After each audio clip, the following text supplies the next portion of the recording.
ಎಲ್ಲರಿಗೂ ಸುಸ್ವಾಗತ. ನನ್ನ ಹೆಸರು ಕಾವ್ಯಶ್ರೀ. ನಾನು ಇಂದಿನ ತರಗತಿಯಲ್ಲಿ ನಿಮಗೆ ಕನ್ನಡ ವ್ಯಾಕರಣಾಂಶದಲ್ಲಿ ಬರುವಂತಹ ಕನ್ನಡ ಸಂಧಿಗಳ ಬಗ್ಗೆ ತಿಳಿಸಿಕೊಡುತ್ತೇನೆ. ಮೊದಲಿಗೆ ಸಂಧಿಗಳು ಎಂದರೇನು ತಿಳಿದುಕೊಳ್ಳೋಣ. ಎರಡು ಅಕ್ಷರಗಳು ಕಾಲ ವಿಳಂಬವಾಗದಂತೆ ಪರಸ್ಪರ ಸೇರುವುದಕ್ಕೆ ಸಂಧಿ ಎನ್ನುವರು.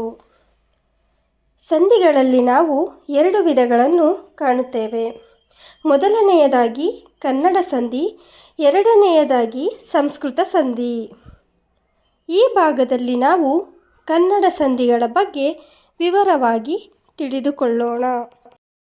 ಕನ್ನಡ ಸಂಧಿಯಲ್ಲಿ ನಾವು ಸ್ವರ ಸಂಧಿ ಹಾಗೂ ವ್ಯಂಜನ ಸಂಧಿಯನ್ನು ಕಾಣುತ್ತೇವೆ. ಸ್ವರ ಸಂಧಿ ಎಂದರೇನು? ಸ್ವರದ ಮುಂದೆ ಸ್ವರವೇ ಬಂದರೆ ಅದು ಸ್ವರ ಸಂಧಿ ಎನಿಸುತ್ತದೆ. ವ್ಯಂಜನ ಸಂಧಿ ಎಂದರೇನು? ಸ್ವರದ ಮುಂದೆ ವ್ಯಂಜನ ಅಥವಾ ವ್ಯಂಜನದ ಮುಂದೆ ಸ್ವರವೇ ಬಂದರೆ ಅದು ವ್ಯಂಜನ ಸಂಧಿ ಆಗುತ್ತದೆ. ಈ ಕನ್ನಡ ಸಂಧಿಯಲ್ಲಿ ನಾವು ಲೋಪ ಸಂಧಿ, ಆಗಮ ಸಂಧಿ ಹಾಗೂ ಆದೇಶ ಸಂಧಿ ಎಂಬ ಮೂರು ವಿಧಗಳನ್ನು ಕಾಣುತ್ತೇವೆ. ಲೋಪ ಸಂಧಿ ಹಾಗೂ ಆಗಮ ಸಂಧಿಯು ಸ್ವರ ಸಂಧಿಗೆ ಸೇರಿದರೆ ಆದೇಶ ಸಂಧಿಯು ವ್ಯಂಜನ ಸಂಧಿಗೆ ಸೇರುತ್ತದೆ. ಲೋಪ ಸಂಧಿಯ ಬಗ್ಗೆ ಈಗ ವಿವರವಾಗಿ ತಿಳಿಯೋಣ. ಸಂಧಿ ಕಾರ್ಯ ನಡೆಯುವಾಗ ಪೂರ್ವಪದದ ಕೊನೆಯ ಅಕ್ಷರ ಮಾಯವಾಗುವುದು ಅಂದರೆ ಲೋಪವಾಗುವುದು. ಉತ್ತರ ಪದದ ಮೊದಲ ಸ್ವರಕ್ಕೆ ಮಹತ್ವ ಇದ್ದರೆ ಅದು ಲೋಪ ಸಂಧಿ ಆಗುತ್ತದೆ. ಉದಾಹರಣೆಗೆ ಅಲ್ಲಿ ಪ್ಲಸ್ ಅಲ್ಲಿ, ಅಲ್ಲಲ್ಲಿ ಆಗುತ್ತದೆ. ಮೊದಲ ಪದ ಪೂರ್ವಪದ ಎನಿಸುತ್ತದೆ, ಎರಡನೇ ಪದವು ಉತ್ತರ ಪದವಾಗುತ್ತದೆ. ಇಲ್ಲಿ ಲೋಪ ಸಂಧಿಯಲ್ಲಿ ಗಮನಿಸಿ, ಪೂರ್ವಪದದ ಕೊನೆಯ ಅಕ್ಷರ ಲೋಪವಾಗುತ್ತದೆ ಸಂಧಿ ಕಾರ್ಯ ನಡೆಯುವ ಸಂದರ್ಭದಲ್ಲಿ. ಉದಾಹರಣೆ 2 ಗಮನಿಸಿ. 100 + 6 ಸೇರಿದಾಗ 106. ಪೂರ್ವಪದದ ಕೊನೆಯ ಅಕ್ಷರವಾದ ಊಕಾರವು ಇಲ್ಲಿ ಲೋಪವಾಗುತ್ತದೆ. ನಮ್ಮ + ಅಲ್ಲಿ, ನಮ್ಮಲ್ಲಿ. ಅಕಾರವು ಲೋಪವಾಯಿತು. ಆಗಮ ಸಂಧಿ.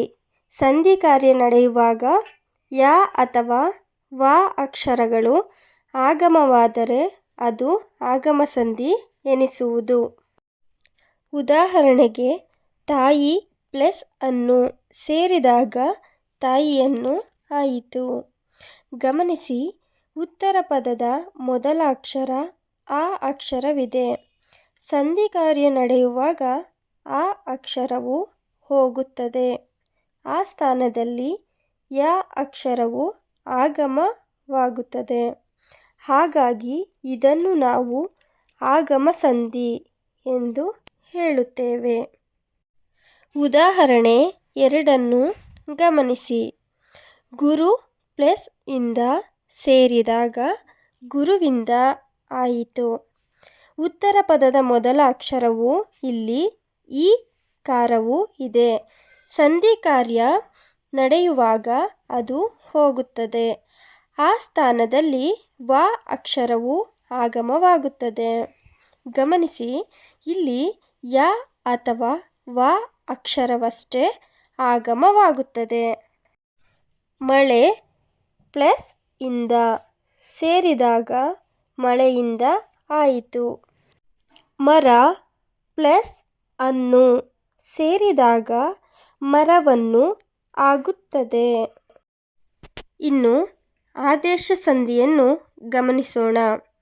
ಸಂಧಿ ಕಾರ್ಯ ನಡೆಯುವಾಗ ಕ, ತ, ಪ ಅಕ್ಷರಗಳಿಗೆ ಬದಲಾಗಿ ಅದೇ ವರ್ಗದ ಮೂರನೇ ಅಕ್ಷರವಾದ ಗ, ದ, ಬ ಅಕ್ಷರಗಳು ಆದೇಶವಾದರೆ ಅದು ಆದೇಶ ಸಂಧಿ ಎನಿಸುವುದು.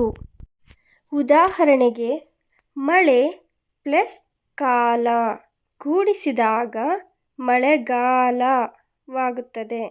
ಉತ್ತರ ಪದದ ಮೊದಲ ಅಕ್ಷರವು ಇಲ್ಲಿ ಗಮನಿಸಿ ಕ ಇದೆ.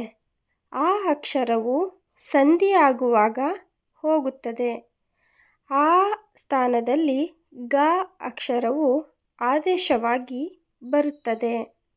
ಹಾಗಾಗಿ ನಾವು ಇದನ್ನು ಆದೇಶ ಸಂಧಿ ಎನ್ನುತ್ತೇವೆ.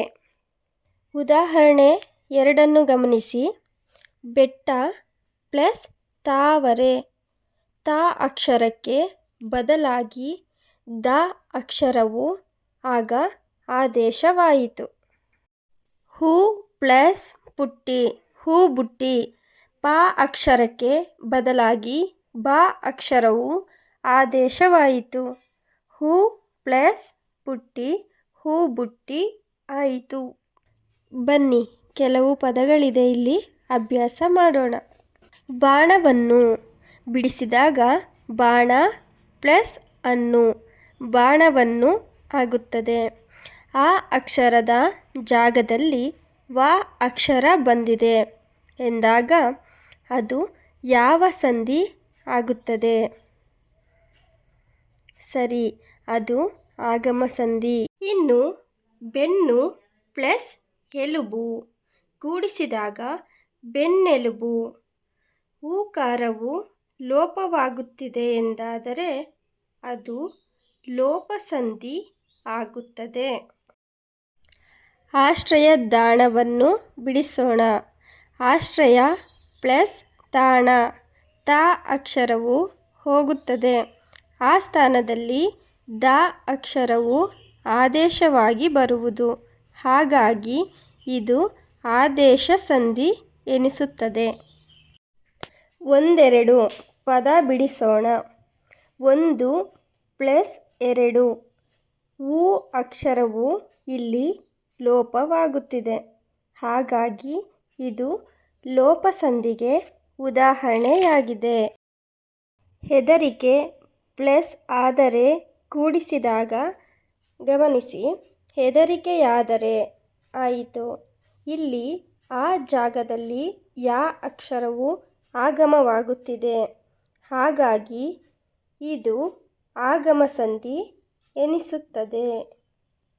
ಹೊಸ ಪ್ಲಸ್ ಕನ್ನಡವನ್ನು ಕೂಡಿಸೋಣವೇ? ಹೊಸಗನ್ನಡವಾಯಿತು.